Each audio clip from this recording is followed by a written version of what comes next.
Hoje eu vou contar para vocês e a gente vai refletir numa das histórias da Bíblia. A Bíblia é repleta de histórias, né? Histórias é um ótimo jeito da gente aprender as coisas. Nós gostamos muito de histórias, desde quando a gente é pequenininho, quando nossos pais contam histórias pra gente. Então Deus conta histórias pra gente também. A gente ouve as histórias de Deus. Na Bíblia são as histórias de Deus. A gente costuma, às vezes, ler para os nossos filhos, contos de fada, livros de historinhas infantis, mas Deus preparou todo um livro de histórias para a gente. Então, é tão importante quando a gente lê a palavra dele e aprende, porque a cada vez que você lê, às vezes, a mesma história, você aprende uma coisa nova e aprende uma coisa nova. E eu quero trazer a história de um dos reis de Israel aqui para a gente aprender com a história dele. Porque eu acho que todos os personagens da Bíblia, todas as pessoas que fizeram parte da Bíblia que foi escrita, elas cometeram erros e acertos, não é? E muitos erros, muitos erros e alguns acertos. E nós podemos aprender com o erro deles, para que nós não cometamos os mesmos erros, não é? A gente pode aprender e a gente pode andar mais no caminho de Deus. É para isso que serve a Bíblia. Na verdade, a Bíblia é o nosso manual de instruções. A gente lê muitos manuais de instruções do celular, da máquina de lavar, do teclado, enfim, dos eletroeletrônicos. Mas se a gente não lê o nosso próprio manual de sobrevivência, vai ficar muito mais difícil a nossa vida aqui na Terra. Então, a gente vai aprender com uma das histórias, depois eu vou dizer onde ela fica. Como começou essa história? Depois que veio o rei Israel teve vários reis, né? Teve o rei Davi, aí Davi morreu, veio Salomão, que foi o filho dele, e depois começou a vir vários outros reis. E era assim, o rei reinava, aí quando ele morria, vinha o filho do rei. Aí o filho do rei virava rei, aí ele morria, vinha o filho dele. E de geração em geração foi passando o reinado de Israel. E se você começa a ler crônicas e reis, você vê que são altos e baixos. Tinha rei que fazia tudo certo, tinha rei que fazia tudo errado. Tinha rei que fazia meio certo, meio errado. Tinha rei que fazia muito certo e um pouquinho errado. Tinha rei que fazia tudo errado e uma coisinha certa. Então, é uma montanha russa, assim. Um rei, às vezes, fazia tudo que a Bíblia fala, ele foi reto nos caminhos do Senhor, e o outro rei não, fez tudo que o Senhor abominava. E Israel ia exatamente assim. Você percebe que os reis que seguiam tudo que Deus mandava, eles prosperavam, e Israel ficava super bem, eles venciam as guerras, não tinham fome e tal. E quando vinha um rei que não fazia o que era de Deus, eles começavam a perder as guerras, ter fome, ter calamidades, enfermidades. E aí a gente vai começando a entender que essa história da Bíblia de altos e baixos pode ser condensada só na nossa vida, né? O quanto nós temos altos e baixos com Deus. Altos e baixos com Deus. Pode reparar na sua vida toda que na sua caminhada também teve amor, teve prosperidade, teve muita coisa boa e também teve muita luta e às vezes teve consequência das coisas erradas que você fez. Depende do nível da sua intensidade com Deus, da sua harmonia com Deus. E aí começou a vir altos e baixos e chegou nesse rei, depois eu vou falar o nome dele, porque eu quero que a gente pense, porque o final da história dele é muito surpreendente. E quando você começa a ler as histórias do rei, você fala assim, bom, por favor, que esse rei seja bom, vai. E aí ele começa, que foi reto aos olhos de Deus, você fala, isso, continua. E de repente, às vezes ele cai. E aí, de repente, às vezes ele faz tudo errado. Então, a história desse rei, ela começa e você fala assim, que bom, um rei bom. E ele começou a reinar com 16 anos. Aí, Davi. Com 16 anos, ele já era rei. E ele foi um dos reis que mais reinou, ficou 52 anos no poder. E quando eu comecei a ler, eu lembro que eu puxei uma setinha aqui na minha Bíblia e falei assim, nossa, é um rei novo, muito novo. E depois que eu fui continuando a ler, quase todos os reis foram muito novos, assim, 20, 21 anos. E às vezes a gente pensa que a gente é muito jovem e não está na hora ainda da gente fazer algo por Deus ou algo pelas pessoas que estão ao nosso redor. Tem Davi, tem Miriam que é jovem aqui, os irmãos também são jovens. E esse com 16 anos ele já era rei. Então não existe idade. Não existe idade. Existe a responsabilidade que é colocada sobre você. E cabe você aceitar essa responsabilidade ou não. Mas não bota a culpa na idade. Nem muito novo, nem muito velho.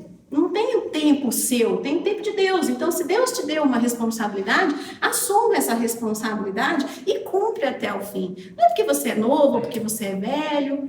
Não depende disso. Se foi colocado para você responsabilidade, às vezes de falar com alguém, de orar por alguém, de ministrar, de pregar, não importa a sua idade, importa o que Deus tem para você. E Deus tinha isso para esse rei reinar sobre Israel. E ele começou, e aí a Bíblia fala, e ele era reto aos olhos do Senhor e fazia aquilo que Deus gostava dele. E aí começa a contar a história desse rei e começa a falar que ele era muito inteligente, que Deus tinha dado muita inteligência para ele, que ele tinha muitos exércitos, ele construía poços, ele construiu pontes, ele gostava muito de agricultura, então ele construiu as fazendas, construiu todas essas questões de guardar gado, guardar a colheita, maquinários. Deus foi dando tanta prosperidade e inteligência para ele, que ele ficou famoso. Até no Egito sabiam que esse rei existia e ele inventava máquinas, ele guerreava muito bem e tinha um exército todo armado em favor dele. Deus proporcionou isso para ele porque ele estava nos caminhos de Deus. E aí, muitas vezes, quando a gente consegue as coisas na vida, a gente acha que é porque a gente é bom pra caramba, né? A gente é bom demais, eu sou muito bom, é porque eu sou muito esperto, não é porque eu tenho um dom maravilhoso. Não é isso. A Bíblia fala, Deus proporcionou isso para ele. Riquezas para ele poder ter um exército bom, riquezas para ele poder estudar, para ele poder ter inteligência, para ele poder construir, para ele poder guerrear. Então, quando você receber coisas na vida, dê crédito a quem dar o crédito a Deus.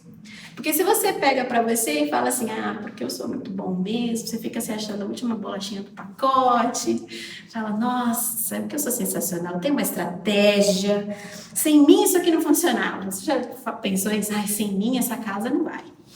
Sem mim essa empresa acaba.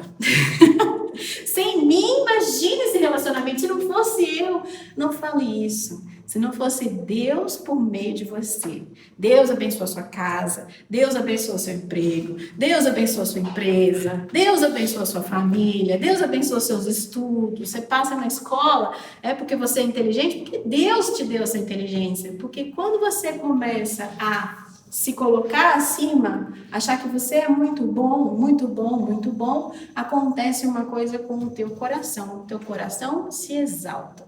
E a gente estava cantando hoje no louvor, dá-me um coração igual ao teu. Por que a gente cantou isso? Porque o nosso coração, a natureza do nosso coração é má. A maldade vem daqui e a iniquidade vem daqui. E essa história tem um final surpreendente, mas eu vou contar no final. O que acontece com ele e o que aconteceu, como terminou a história desse rei na Bíblia. Eu vou falar a passagem que está para vocês. Mas quando a gente lê Crônicas, Deus tocou muito no meu coração de explicar para vocês, para que vocês possam entender o que é iniquidade. Porque vem de geração em geração esses reinados. E você percebe traços nos filhos que são parecidos com os dos pais e às vezes dos avós. E existe uma diferença na Bíblia do que é iniquidade e do que é pecado. Quem é que acha que é a mesma coisa ou não entende a diferença de iniquidade e pecado? Levanta a mão para saber.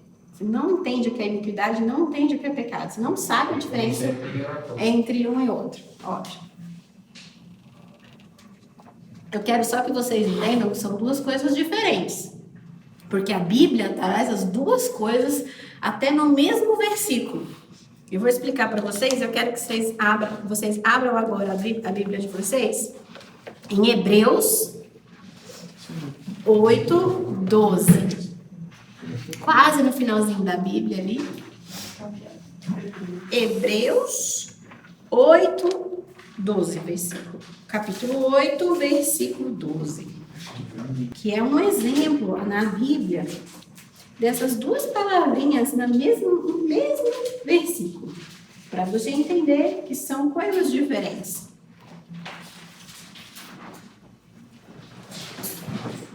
Todo mundo achou? Vamos só levantar para a gente ler a palavra de Deus? E diz assim: pois lhes perdoarei a maldade de seus pecados, e de suas iniquidades não me lembrarei mais. Tá vendo mesmo? Tem, pois perdoarei a maldade dos seus pecados e não lembrarei mais, me esquecerei das suas iniquidades. Pode sentar. O que é iniquidade e o que é pecado? Bom, iniquidade é o contrário de equidade. Iniquidade é o contrário de equidade. O que é equidade? É você estar alinhado, estar em equilíbrio com Deus. Então, se você está em equilíbrio, está alinhado com Deus, você está em equidade. Se você está desalinhado de Deus, você está em iniquidade. Tá? E essa é a diferença, você está desalinhado. Então, iniquidade é estar desalinhado dos caminhos de Deus, dos caminhos da bondade, dos caminhos do amor. Você está desalinhado, você está em iniquidade. E quando que a iniquidade foi colocada em nossos corações? Veja só, a iniquidade foi colocada nos nossos corações. Mas antes, a iniquidade foi gerada no coração de quem? Quem foi o primeiro? Lúcifer. A iniquidade foi criada no coração de Lúcifer. Quando ele era anjo, ele estava ali com os anjos, ele começou a querer ser igual a Deus, ou mais que Deus, se criou a iniquidade no coração dele, antes dele pecar. Ele não foi lá, adulterou, roubou, matou. Se criou uma iniquidade no coração de Lúcifer e ele caiu do céu, com mais vários outros anjos que viraram demônios. Isso aconteceu muito antes da gente existir. E quando o primeiro homem, Deus criou o primeiro homem que foi Adão e Eva, o que Lúcifer fez? Foi lá e plantou a sementinha da iniquidade no coração de Adão. E depois que plantou essa sementinha da iniquidade, que foi lá no meio da serpente, da Eva, eles foram lá e comeram a maçã, foi quando eles pecaram. E essa iniquidade gerou o pecado. E essa iniquidade foi passada de geração em geração, de geração em geração, de geração em geração, e chegou até você. Então, isso tudo começou no coração de Lúcifer, de Satanás, passou por Adão e vem por toda a geração, por toda a raça humana. Então, iniquidade foi a sementinha. Iniquidade é a raiz do pecado. É a raiz da perversidade. Mas sabe qual que é uma característica da iniquidade? Da mesma forma que você herdou do seu pai, ou do seu avô, ou da sua mãe, por exemplo, a cor dos seus olhos, ou a cor da sua pele, ou o tipo do seu cabelo, você tem no seu DNA a iniquidade da sua mãe, da sua avó, da sua tataravó, de Adão. A iniquidade passou e ela passa por meio do seu DNA, só que o seu DNA espiritual. Porque a gente tem um corpo, a gente tem uma alma e a gente tem um espírito. O espírito está conectado com Deus. E o espírito também tem o DNA. O espírito não tem coração, a gente já viu aqui que o espírito tem coração, o espírito tem mente, tem olhos, tem ouvidos, onde Deus toca, onde Deus fala com você. No espírito também está, se você não quebra, o DNA da iniquidade, que vai gerar em você o pecado, a vontade de pecar. Seu coração, ele tem naturalmente a vontade de pecar, de fazer coisa errada. Desde pequenininho, a criança tem vontade de fazer coisa errada. E quando a gente cresce, a gente é tentado a fazer coisas erradas até a gente quebrar isso na nossa vida. E aí, olha que interessante. E aí vocês podem continuar sentados, que eu vou ler para vocês o que diz aqui na passagem, para vocês entenderem. Em Jeremias 3:13, ele fala assim: somente reconheces a tua iniquidade. Somente reconhece a tua iniquidade. Você precisa reconhecer que você tem essa iniquidade. Reconhece que isso aconteceu com você. Quando você reconhece isso, é quando você pede perdão. Então você pede perdão pelos seus pecados. Nós aqui, quem passou por esse processo de aceitação de Jesus, aceitou Ele como seu Salvador, pediu perdão pelos seus pecados. E quando a gente faz a ceia, e todos os dias que você ora, você pede perdão pelos seus pecados. Reconhece a tua iniquidade e pede perdão pelos seus pecados. Só que o que muita gente não sabe é que você precisa reconhecer e quebrar também a iniquidade geracional. Para você ter uma ideia de como isso é sério, por exemplo, algumas características suas não são só características herdadas da personalidade do seu pai, da sua mãe, da sua avó. Porque a gente fala assim, minha família todo mundo fala alto e eu falo alto, né? Tem algumas coisas que você herda de... Seu jeito de ser, às vezes, é igual à sua família. Você tem, às vezes, crenças igual a delas, mas tem uma coisa que muita gente não sabe, que é você tem a iniquidade da sua família. Então, às vezes, como é que isso se manifesta? Tem um pai ou um avô, por exemplo, que bebia muito, se embriagava e era completamente viciado na bebida. E muitas vezes o que acontece é que o filho também bebe muito e não consegue sair do vício. E aí às vezes até melhora, piora e tal, mas não consegue. Aí o filho dele não vem viciado na bebida, mas vem viciado às vezes no cigarro, ou às vezes vem viciado na pornografia, ou aí o filho do filho às vezes vem viciado em jogo. Ou seja, existe uma raiz de iniquidade. Lembra que iniquidade é estar desalinhado? Então, essa questão do vício é desalinhado de Deus. Deus não está no vício. Então, desalinhou, mas desalinhou lá atrás. E aí veio passando.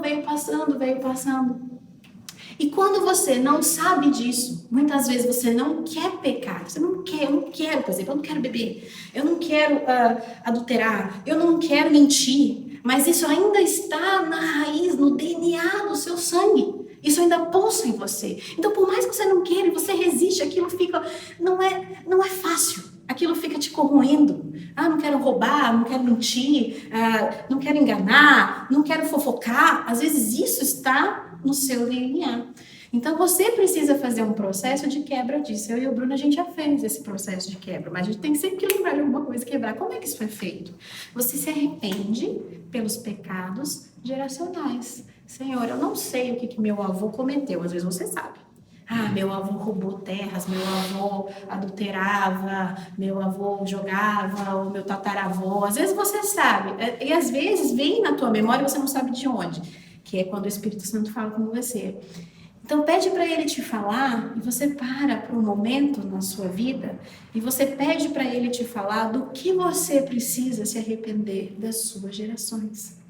Você se identifica com aquela pessoa, você fala assim, Senhor, eu sei que meu avô, estou dando um super exemplo aqui, tá? Eu sei que meu avô não é nada com ninguém, por favor. Eu sei que meu avô bebia, por exemplo, e eu me arrependo pelo pecado dele. Eu me arrependo por ele ter bebido e eu corto isso em mim. Eu corto isso, eu arranco essa raiz de iniquidade no meu coração. E você pode ir fazendo isso com tudo que você sabe. Você pode anotar primeiro numa folha, num caderno, e tudo que depois você vai orando em cima daquilo. E aquilo que o Espírito Santo te trazer. A gente fez isso, eu e o Bruno, depois que a gente leu um livro sobre iniquidade. E aí, a gente fez no primeiro dia do ano, lembra? Faz um ano, exatamente, faz muito pouquinho, né? Então, no primeiro dia do ano, virou o Réveillon, no outro dia, no dia seguinte, a gente fez esse processo, onde a gente demorou mais ou menos, o quê? Uns 40 minutos? Mais de uma hora fazendo isso? Porque quando você começa a lembrar, você vai lembrando. E Espírito Santo trouxe pra gente, a gente se ajoelhou na sala, a gente orou, pediu para que o Espírito Santo falasse com a gente já tinha feito mais ou menos uma listinha mental do que a gente tinha que pedir perdão, do que a gente tinha que reconhecer, lembra? Reconhece a tua iniquidade, a gente reconhecer na gente mesmo, e a gente começou a pedir perdão. Senhor, eu peço perdão pelo meu avô que fez isso, eu peço perdão pela minha mãe, eu peço perdão pelo meu pai. E aí Deus foi trazendo tanto pra gente que Deus me fez pedir perdão por maltratos a escravos, para vocês terem ideia.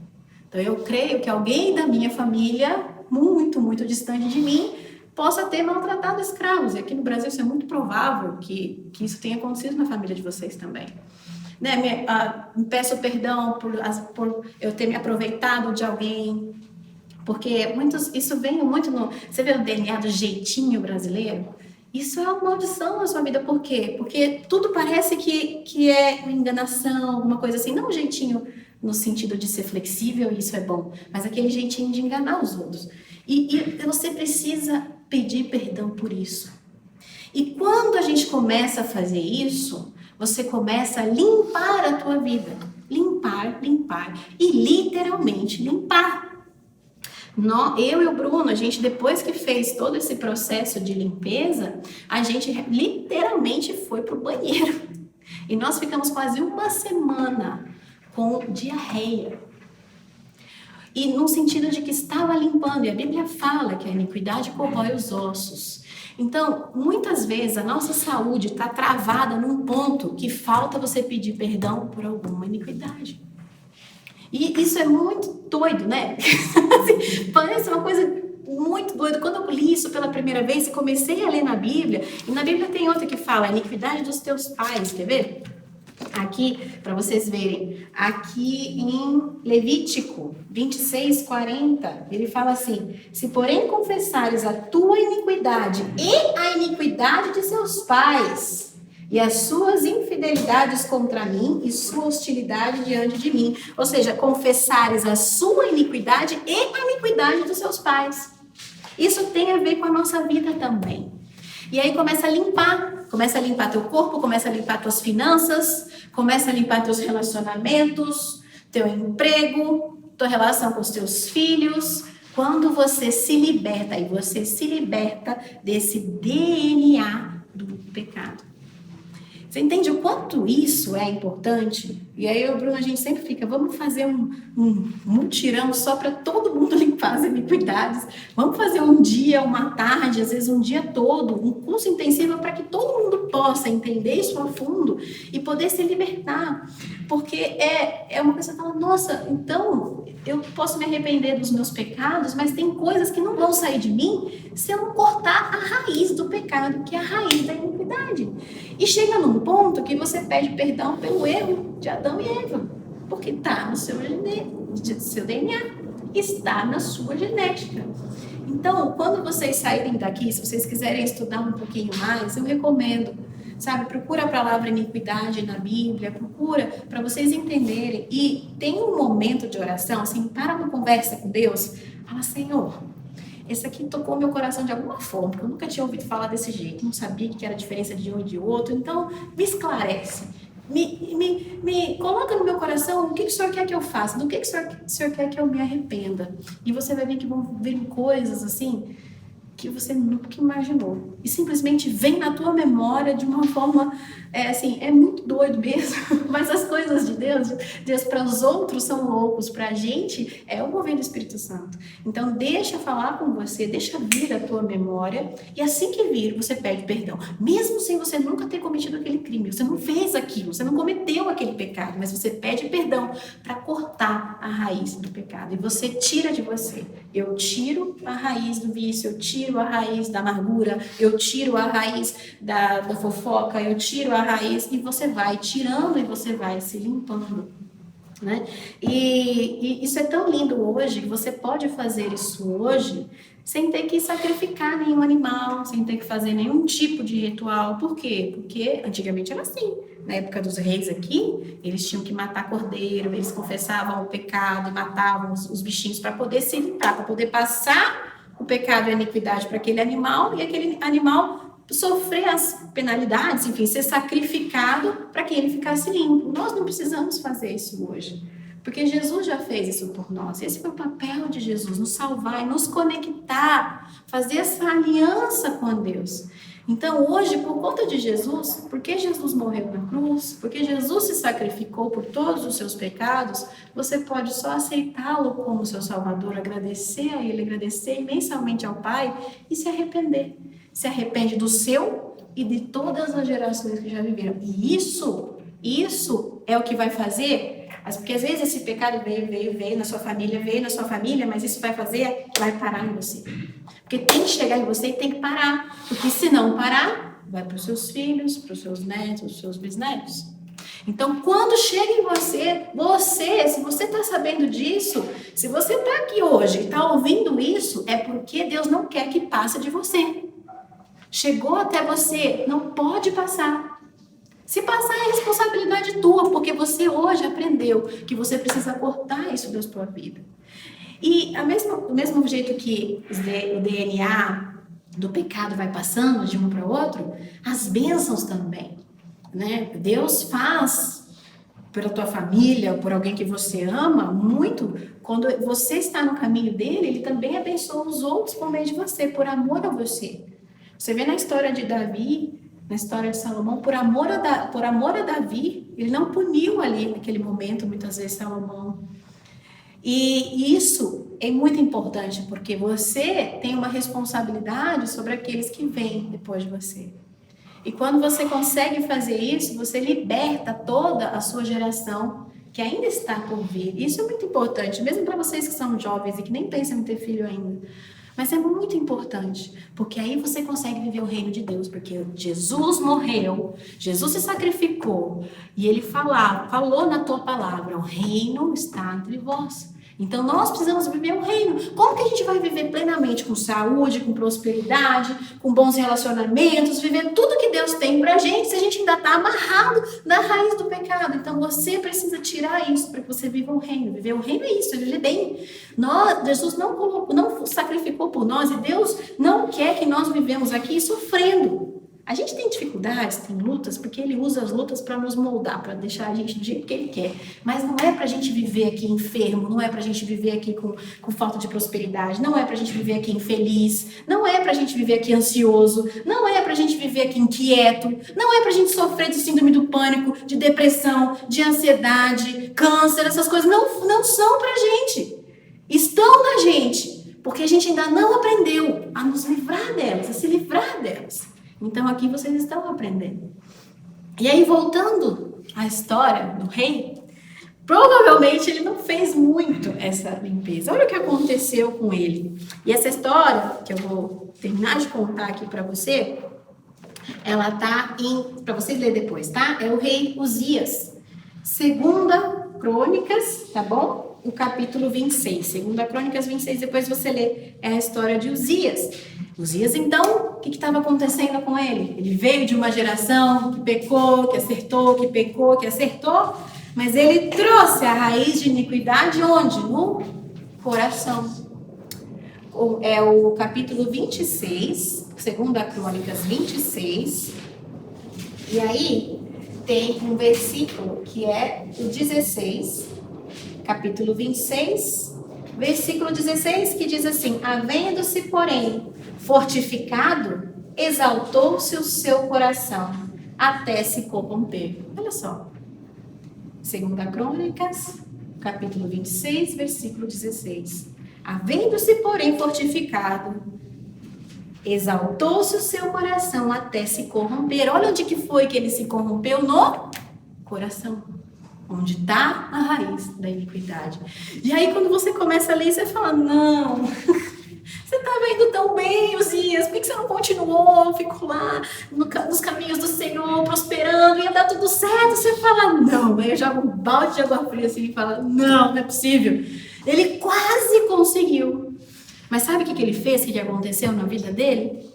Ele estava tão forte, e ele era tão poderoso, ele era tão famoso no Egito, que ele começou a se achar. Ele estava se achando, a última bolachinha do pacote, igual eu falei para vocês. Ele estava se achando tanto que ele achou que ele podia ir lá no templo do Senhor, porque nós hoje somos o templo de Deus, mas naquela época Deus tinha um templo, um lugar físico, onde só os sacerdotes podiam entrar e fazer certas coisas, queimar incensos ou fazer alguns tipos de rituais. Tinha coisa que só o levita podia fazer, tinha coisa que só o sacerdote podia fazer, mas não era o rei que podia fazer isso. Só que ele achou que ele podia, porque onde já se viu? Eu sou o rei, eu sou inteligente, eu sou todo poderoso, eu sou maravilhoso, eu construo máquinas, eu derroto exércitos, eu sou incrível. Aí ele pensava assim, eu sou demais, eu vou lá e vou acender o incenso. E aí os sacerdotes tentaram segurar ele, tentavam, não, você não pode acender incenso aqui, só quem pode fazer isso é sacerdote.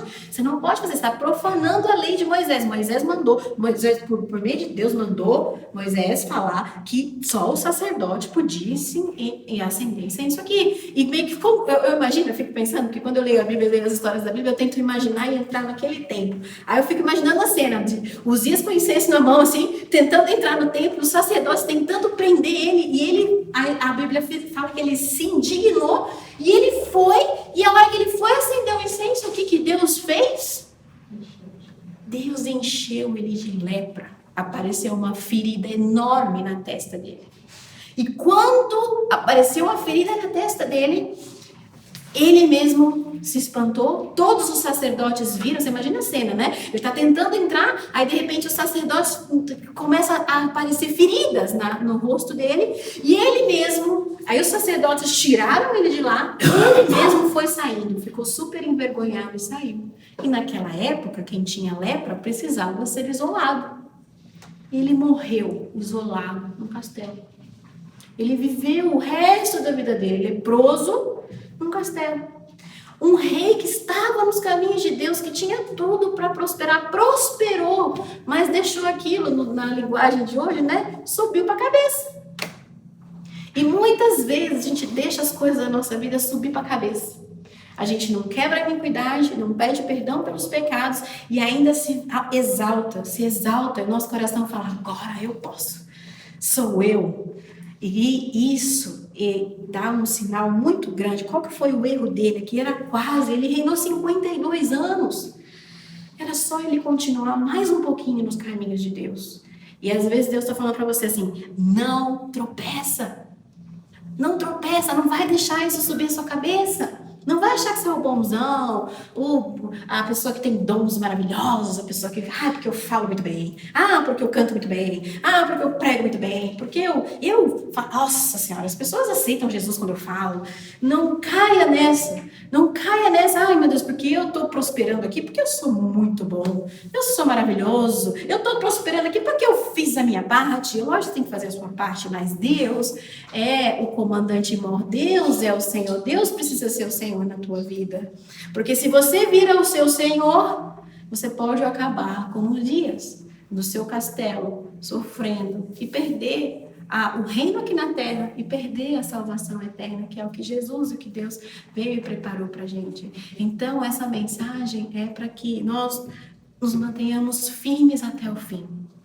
Não deixa com que o teu coração te engane, porque o teu coração é enganoso.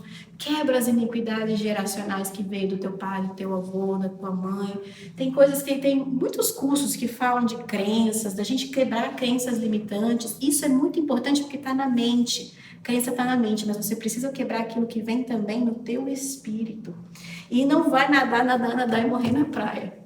Tá? É como aqui se fosse um jogo de futebol, todo mundo tocou, driblou, goleiro saiu, e na hora que o Uzias tinha que tocar pro gol, o Uzias tocou lá pro outro lado. Então, assim, na hora de fazer o gol, e ele errou. Então, não vai até a boca do gol, chuta para fora, chuta para dentro, faz o gol e esteja com Deus. E nós vamos orar agora para que você possa, para que o Espírito Santo possa falar para você do que você ainda precisa se livrar, do que você ainda precisa se arrepender, do que vier na tua cabeça você pede perdão, o que vier na tua cabeça você pede perdão, mesmo sem saber por quê, você pede perdão.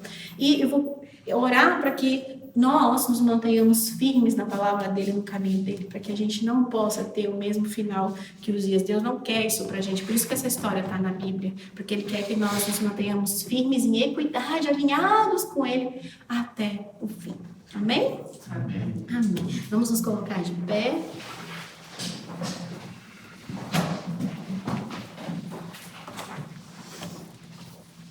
Senhor, meu Deus, Pai querido e amado, Senhor querido, nós nos colocamos aqui em Tua presença, Senhor, humildemente, e pedimos que o Teu Espírito Santo fale conosco, Senhor, fale conosco em nosso coração, fale conosco em nosso espírito, Senhor. Nós pedimos perdão, Pai, pedimos perdão, Senhor, por tudo aquilo que cometemos, pedimos perdão por tudo aquilo que as nossas gerações cometeram, nossos pais, nossos avós, tataravós.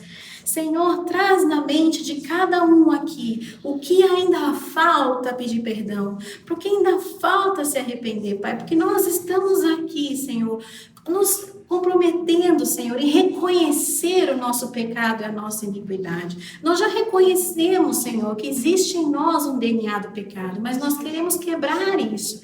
E eu peço, Senhor, que o Senhor venha com seus santos anjos e com o teu Espírito e vá quebrando, Senhor, qualquer corrente que ainda resta. Quebra e tira qualquer DNA de iniquidade que ainda existe em nós, Pai. Salva o nosso coração. Troca o nosso coração pelo teu, Senhor. Tira de nós essa raiz. Tira de nós raiz de amargura. Tira de nós raiz, Senhor, da língua maldosa. Tira de nós raiz de vício. Tira de nós, Senhor, raiz de falta de perdão. Tira de nós raiz de todas as doenças físicas e emocionais que nós possamos ter herdado dos nossos antepassados, Senhor. Nós não queremos mais, nós rejeitamos isso, porque nós declaramos que nós somos o seu templo e que nós queremos viver, Senhor, o teu reino, porque nós somos de ti, nós somos do teu reino, Senhor.